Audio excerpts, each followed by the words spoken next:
Assalamualaikum warahmatullahi wabarakatuh. Yang terhormat Ibu Atin Nurhaini, Sarjana Pendidikan, Magister Pendidikan, selaku dosen pengampu mata kuliah Ilmu Pendidikan. Di sini saya izin mempresentasikan artikel yang telah saya buat mengenai profesionalisme guru mengaji dalam menghadapi tantangan era digital di TPQ Al Hidayah Wanatirta, Desa Badakarya.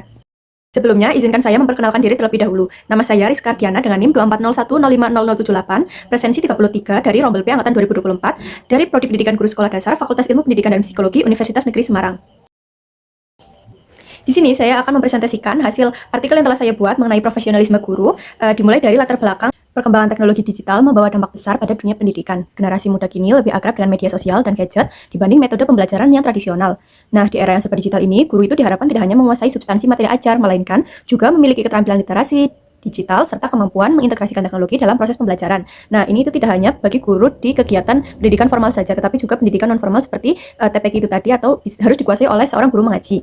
Peserta didik yang merupakan generasi digital kini lebih tertarik dengan gawai, media sosial, dan berbagai bentuk hiburan yang disajikan secara online dibandingkan dengan aktivitas belajar mengaji secara tradisional, apalagi jika gurunya tidak menguasai kemampuan teknologi pada zaman sekarang. Nah, oleh karena itu, profesionalisme guru menjadi hal yang sangat krusial untuk proses belajar mengajar agar tetap relevan, efektif, dan mampu menjawab tuntutan zaman yang dinamis. Literatur terbaru menunjukkan bahwa peningkatan profesionalisme guru dapat dilakukan melalui integrasi teknologi dan pengembangan metode pembelajaran yang lebih inovatif. Nah, pendekatan ini itu mencakup pelatihan literasi digital bagi guru, pembentukan komunitas belajar berbasis digital, serta dukungan institusi yang memadai untuk menunjang pembelajaran mereka atau guru-guru itu. Nah, ini tuh sejalan dengan pendapatnya Putri dan juga Fauziah pada tahun 2024. Nah, namun realitas di lapangan itu menunjukkan bahwa upaya semacam ini itu masih sangat terbatas pada lingkungan pendidikan formal. Sebagian besar kebijakan pengembangan profesionalisme dan literasi digital guru itu masih terfokus pada sekolah formal, sementara guru non formal seringkali luput dari perhatian baik dari sisi penelitian maupun sumber pemberdayaan pelatihan. Ini itu disampaikan oleh Purwanisi pada tahun 2021 dan Effendi pada tahun 2024. Kondisi tersebut memperlihatkan adanya ketimpangan nyata antara pesatnya kemajuan teknologi dengan kesiapan tenaga pendidik non formal untuk mengadopsi secara optimal dan maksimal dalam kegiatan pembelajaran. Nah, guru mengaji sebagai salah satu unsur penting dalam pendidikan keagamaan non-formal dihadapkan pada situasi di mana peserta didik itu telah sangat akrab dengan teknologi, sementara guru-guru mengaji itu sendiri masih terbatas pada pemanfaatan untuk menunjang teknologi itu masih sangat terbatas, sehingga mereka itu mengalami kesulitan. Melalui pendekatan kualitatif, penelitian ini bertujuan untuk memberikan pemahaman yang lebih komprehensif mengenai dinamika profesionalisme guru mengenai dalam konteks pendidikan non-formal, serta menawarkan rekomendasi penguatan yang dapat diterapkan pada lembaga pendidikan serupa. Nah, hasil penelitian ini diharapkan tidak hanya memperkaya literatur tentang pendidikan non-formal, tetapi juga menjadi dasar pengembangan kebijakan di program pelatihan yang lebih inklusif bagi peserta didik di sekolah non-formal atau TPQ ini di tantangan era digital zaman sekarang. Dari latar belakang tadi dapat disimpulkan rumusan masalah yang ada itu, satu, bagaimana bentuk profesionalisme guru mengaji di era digital. Yang kedua, tantangan apa yang dihadapi guru mengaji dalam menghadapi perkembangan di era digital. Yang ketiga, strategi apa yang dilakukan untuk menjaga profesionalisme mereka dalam mengajar. Kemudian tujuan penelitian ini yaitu mendeskripsikan bentuk profesionalisme guru mengaji dalam menghadapi tantangan digital. Yang kedua, menganalisis tantangan yang dihadapi guru mengaji dalam menghadapi perkembangan digital, serta mengidentifikasi strategi yang dilakukan untuk mempertahankan kualitas pembelajaran di era digital ini. Kemudian fenomena dan kesenjangan. Nah, di lapangan itu banyak siswa TPQ itu lebih tertarik bermain HP atau TikTok daripada mengaji, daripada kegiatan mengaji yang notabene itu masih tradisional. Guru non formal itu sering belum mampu memanfaatkan media digital sebagai sarana pembelajaran. Padahal peningkatan profesionalisme guru dapat dilakukan melalui integrasi teknologi dan pengembangan metode pembelajaran yang lebih inovatif menurut Putri et al. Pada tahun 2025. Nah, sebagian besar kebijakan pengembangan profesionalisme literasi digital guru itu masih terfokus pada sekolah formal, sementara guru informal itu seringkali lalai dari pelatihan dari Nah, masuk ke bagian tinjauan pustaka yang terkait dengan penelitian, yaitu yang pertama ada konsep profesionalisme guru, yaitu aspek kompetensi dan komitmen menurut Hoy dan Miskel 2013. Nah, Hoy dan Miskel 2013 itu menjelaskan bahwa profesionalisme guru meliputi sejumlah dimensi penting seperti komitmen terhadap keberhasilan belajar siswa, penguasaan materi ajar seperti yang lebih mendalam, kemudian kemampuan melakukan evaluasi hasil belajar, refleksi terhadap praktik pembelajaran, serta partisipasi aktif dalam komunitas profesi. Sejalan dengan itu, Maris pada tahun 2018 dan Bahri pada tahun 2024 menegaskan bahwa profesionalisme guru juga mencakup kemampuan kognitif, sosial, dan personal yang berperan dalam meningkatkan kualitas proses belajar dan hasil pendidikan. Selain keterampilan teknis, guru profesional juga dituntut untuk menunjukkan integritas moral dan etika dalam menjalankan perannya sebagai tenaga pendidik. Usman pada tahun 2010 dan Aryani pada tahun 2017 menekankan bahwa seorang guru profesional tidak hanya berfungsi sebagai penyampai ilmu, tetapi juga sebagai teladan yang baik tentang pendidikan di era digital. Nah, kemajuan teknologi digital itu membawa perubahan besar terhadap cara siswa berpikir serta strategi pengajaran yang diterapkan oleh guru. Kayak itu lebih tertarik pada pembelajaran yang bersifat visual, interaktif, serta memanfaatkan berbagai platform digital. Nah, ini tuh sependapat dengan Wulandari pada tahun 2025, yaitu perubahan pola belajar dan generasi digital itu saling berhubungan. Hal ini menuntut guru untuk mampu beradaptasi dengan karakteristik peserta didik yang semakin bergantung pada teknologi dan menguasai media digital sebagai sarana pendukung pembelajaran. Nah, namun transisi menuju pembelajaran digital tidak selalu berjalan mulus. Guru masih menghadapi berbagai kendala seperti keterbatasan akses terhadap perangkat dan jaringan, kurangnya pelatihan literasi digital, apalagi untuk guru non-formal, serta interaksi dari media hiburan seperti media sosial dan permainan secara daring. Selain itu, isu keamanan data dan privasi dalam penggunaan platform digital diperhatikan agar proses pembelajaran itu tetap aman dan terarah. Selanjutnya itu ada guru mengaji dalam pendidikan non-formal. Nah, guru mengaji itu memegang peran sebagai spiritual dan juga mengembangkan moral siswa. Ini menurut Saifuddin pada tahun 2024. Dalam konteks pendidikan, guru mengaji itu memegang peranan yang sangat penting dalam membimbing peserta didik, memahami dan mengamalkan ajaran agama. Berbeda dengan di lembaga formal, guru mengaji itu bekerja tanpa kurikulum dan buku, tetapi lebih pada menekankan kedalaman spiritual serta pemahaman terhadap nilai-nilai Islam.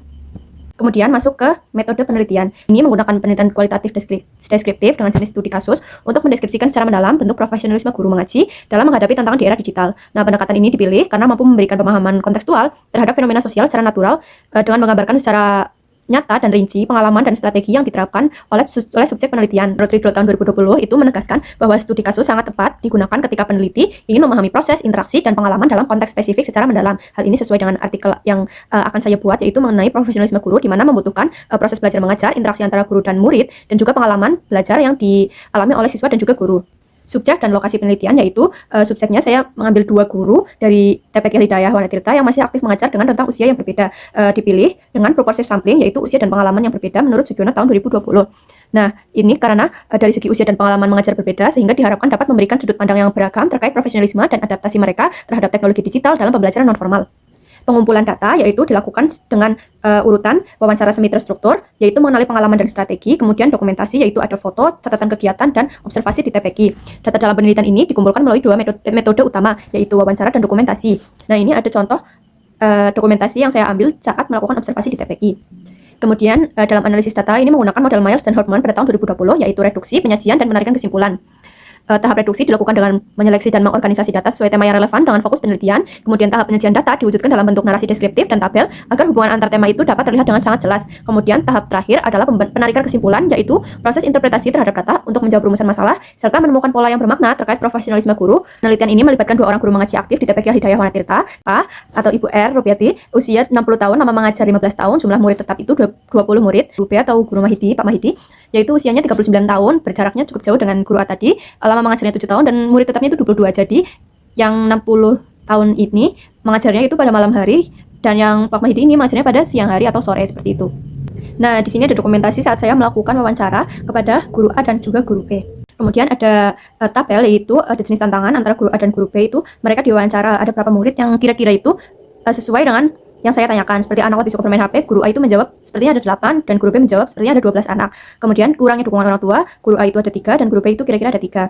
Nah, menurut guru A, anak-anak sekarang itu lebih sering main HP, sementara guru B itu lebih menekankan hafalan sambil melihat video. Guru B ini sudah mulai menggunakan teknologi digital yang pada saat ini digemari oleh anak-anak. Mohon maaf, itu tabel yang kedua, maksudnya sulit fokus ya, murid sulit fokus yang guru A itu 6, guru B itu 7, ini salah, mohon maaf. Kemudian, nah dari hasil ini tuh bisa didapatkan kurva seperti yang pada gambar, yaitu lebih suka main HP.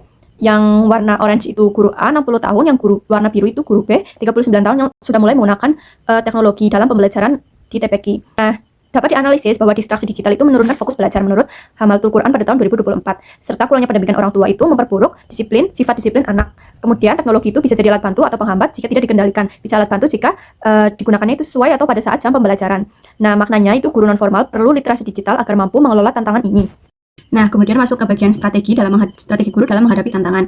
Nah, dari hasil wawancara, guru A itu lebih sering menasihati anak-anak. Sebelum belajar itu guru A menceritakan kisah Nabi supaya mereka tertarik dan lebih semangat sebelum memulai pembelajaran mengaji. Sedangkan guru B itu mengajak anak-anak mengaji sambil live TikTok. Kadang-kadang itu guru mengaji sambil mengajar ngaji itu sambil live TikTok. Jadi yang di rumah itu bisa ikut atau orang tuanya itu bisa memantau, dan juga anak-anak yang mengaji itu mereka lebih antusias, wah aku muncul di live seperti itu. Nah, dari hasil wawancara itu dapat dijadikan tabel seperti strategi yang diterapkan guru A dan juga guru B, antara guru A dan juga guru B. Yang pertama itu memberi motivasi langsung. Guru A itu yang terbantu ada 12 murid, kemudian guru B ada 10 murid yang menggunakan media digital seperti live TikTok. Itu guru A itu kan belum menerapkan ya, jadi yang terbantu mungkin hanya sedikit. Jadi yang dari observasi yang saya lakukan itu ada 2 murid, guru B kemudian ada 8. Nah, meningkatkan interaksi tatap muka. Guru A yang terbantu itu ada 6 murid dan juga guru B ada 4 murid. Sebagai berikut. Seperti yang tadi, yang warna oranye itu guru A 60 tahun, yang warna biru guru B 39 tahun. Motivasi langsung, yaitu guru A lebih unggul, media digital atau video TikTok, guru B lebih unggul, serta tatap muka guru A lebih unggul. Nah, analisisnya itu guru A itu menekankan pendekatan moral dan kedisiplinan, di mana strateginya itu efektif untuk membangun nilai karakter dan fokus belajar siswa secara tatap muka. Kemudian menguatkan dimensi keteladanan dan komunikasi interpersonal dalam profesionalisme guru. Sedangkan guru B itu lebih menonjol kepada adaptasi teknologi, di mana menggunakan live TikTok dan WhatsApp untuk memperluas akses belajar dan menjaga semangat siswa. Jadi kadang-kadang guru B juga menggunakan WhatsApp untuk mengirimkan tugas-tugas atau hafalan-hafalan surat yang mungkin bisa dihafal siswa dari rumah. Nanti untuk hari berikutnya siswa sudah hafal dari yang dikirim lewat WA group. Jadi siswa itu tidak perlu mencatat, mungkin bisa melihat melalui handphone atau WA.